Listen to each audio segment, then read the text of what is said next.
Hey, what's up guys, Yusar Rafiq from Retex digital. Hopefully you guys are doing well. आज के इस tutorial के अंदर हम देखेंगे कि आप सिनेमा 4D के अंदर ऑक्टेन रेंडर के ज़रिए रियलिस्टिक ट्रीज किस तरीके से हासिल कर सकते हैं। इसके लिए आपको एक और थर्ड पार्टी प्लगइन यूज़ करना पड़ेगी जिसका नाम है फॉरेस्टर, जो कि बहुत ही ज़बरदस्त रियलिस्टिक प्लांट्स आपको देती है। उसका एक ट्री जो है मैं यहाँ पर यूज़ कर रहा हूँ, आप यहाँ पर देख सकते हैं, और उसके नेटिव मटेरियल्स आपको साथ ही उसके साथ मिल जाते हैं। तो मैं यहाँ पर क्या करता हूँ कि यहाँ से मैं ऑक्टेन लाइव व्यूअर को ओपन करता हूँ और इसको यहाँ पर रेंडर के ऊपर क्लिक करता हूँ, तो हमारे पास जो रेंडर इमेज है वो यहाँ पर होकर आ जाएगी। तो यहाँ पर आप देख सकते हैं ये ऑलरेडी काफ़ी अच्छा लग रहा है, लेकिन इसको हम मज़ीद रियलिस्टिक करेंगे। और वो किस तरीके से, सबसे पहले आपने यहाँ से DL की बजाय PT पे आ जाना है, यानी कि पाथ रेंडरिंग इंजन में। और यहाँ पे आप फ़र्क जो है वो आप ख़ुद ही देख सकते हैं कि कितना ज़्यादा फ़र्क आ रहा है। बेसिकली पाथ ट्रेसिंग के अंदर ज़्यादा लाइट बाउंस आपको देखने को मिलती है। तो मैं सबसे पहले यहाँ पे रेंडर सेटिंग्स में जाके ये जो मैक्सिमम सैम्पल्स हैं इसको डिक्रीज़ करके ऑलमोस्ट 1000 सैम्पल्स कर लेता हूँ। यहाँ से डिफ्यूज़ और स्पेकुलर डेप्थ को मैं 10 की अमाउंट रख लेता हूँ, और यहाँ पर GI क्लैम जो है इसको मैं ऑलमोस्ट 1 रख लेता हूँ, ताकि हमारा रेंडर टाइम जो है थोड़ा इंक्रीज़ हो जाए।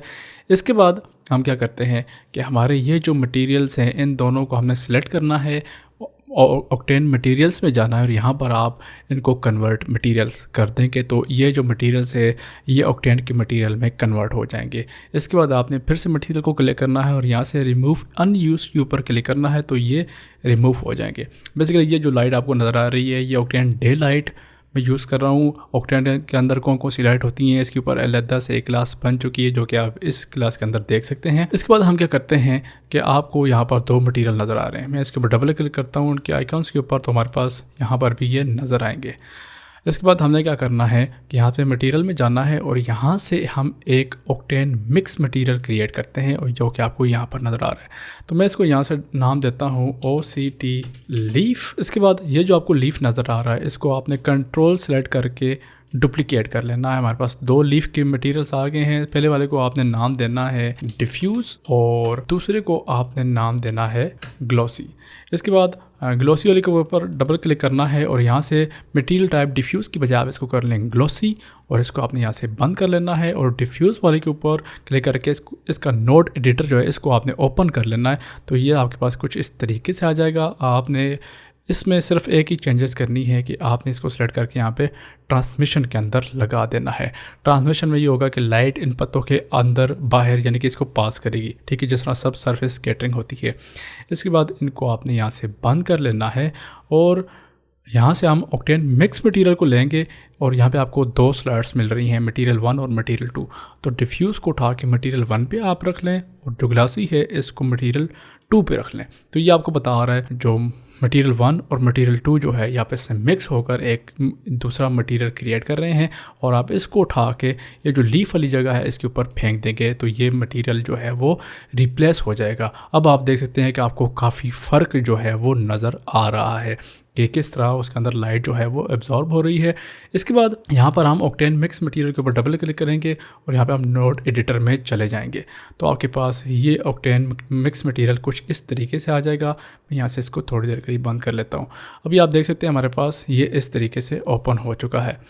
तो अब हम क्या करते हैं कि इन सब को सिलेक्ट करते हैं और इसके ऊपर राइट क्लिक करके यहाँ से हम कर लेते हैं ऑटो अरेंज सिलेक्टेड, तो ये थोड़ा सा असेंबल हो जाएंगे। तो इनको मैं सिलेक्ट करके यहाँ पर ले आता हूँ। तो अभी आप देख सकते हैं एक ही जो हमारा टेक्सचर है वो इन दोनों के अंदर गया हुआ है, तो हम किसी एक को सिलेक्ट करके एक इन तीनों स्लॉट के अंदर ऐड कर लेंगे इस तरीके से, और इसको हमने यहाँ से डिलीट कर लेना है। इसके बाद ये है कि हम यहाँ पर एक और नोड लगाएंगे जो कि है कलर करेक्शन का, और यहाँ से हम कलर करेक्शन जो है वो उठा के यहाँ पर फेंक सकते हैं, और इसको अब आपने बाकियों के अंदर यहाँ पे लगा देना है। अब ये होगा कि हम यहाँ पर इसका कलर वगैरह कंट्रोल कर सकते हैं, जो कि आपको यहाँ पर नज़र आ रहा है। तो सबसे पहले आपने इनकी सैचुरेशन जो है उसको काफ़ी कम कर लेना है, और यहाँ पर गामा जो है इसको आपने इंक्रीज़ कर लेना है थोड़ा सा। और अभी आप देख सकते हैं थोड़ा सा कलर बल्कि बहुत ज़्यादा कलर जो है वो अच्छा हो चुका है। यहाँ पर आपने इसकी जो ह्यू है इसको थोड़ा सा शिफ्ट कर लेना है, और अभी आप देख सकते हैं जो ट्री है वो काफ़ी हद तक रियल लगना शुरू हो चुका है। इसके बाद यहाँ पर आप देख सकते हैं फ्लोर टेक्सचर, और फ्लो टेक्सचर में आप इसकी अमाउंट को कंट्रोल कर सकते हैं कि कितना जो है ये इसके अंदर लाइट एब्जॉर्ब होनी चाहिए या कितना ये ग्लॉसी होना चाहिए। आपकी सीन के ऊपर मैटर करता है, तो आप इसको ऑलमोस्ट इतना छोड़ दें। और अभी आप यहाँ पे देख सकते हैं कितना रियलिस्टिक ट्री जो है आपके पास आ चुका है। अगर मैं यहाँ से सूरज की रोशनी जो है इसको मैं मूव करवाता हूँ तो अभी आप देख सकते हैं कि हमारे पास कितना रियलिस्टिक ट्री जो है वो आ चुका है। और यही टेक्निक यूज़ करके मैंने अपने प्रोजेक्ट के अंदर प्लांट्स को यूज़ किया था। तो उम्मीद है आपको ये ट्यूटोरियल पसंद आया होगा, जिसके अंदर हमने ऑक्टेन रेंडर को यूज़ करते हुए एक नया ट्री का, आप कह सकते हैं ट्री लीव्स का एक नया मटेरियल क्रिएट किया। अगर आपको ये पसंद आया तो लाइक करें, और अगर आपका कोई क्वेश्चन वगैरह है तो नीचे कमेंट सेक्शन में पूछ सकते हैं। अगर आप इस चैनल के ऊपर नए हैं और आपने अब तक सब्सक्राइब नहीं किया तो ज़रूर सब्सक्राइब कीजिएगा, और हो सके तो दूसरे के साथ शेयर भी कीजिएगा। मिलते हैं अगली वीडियो में। पीस।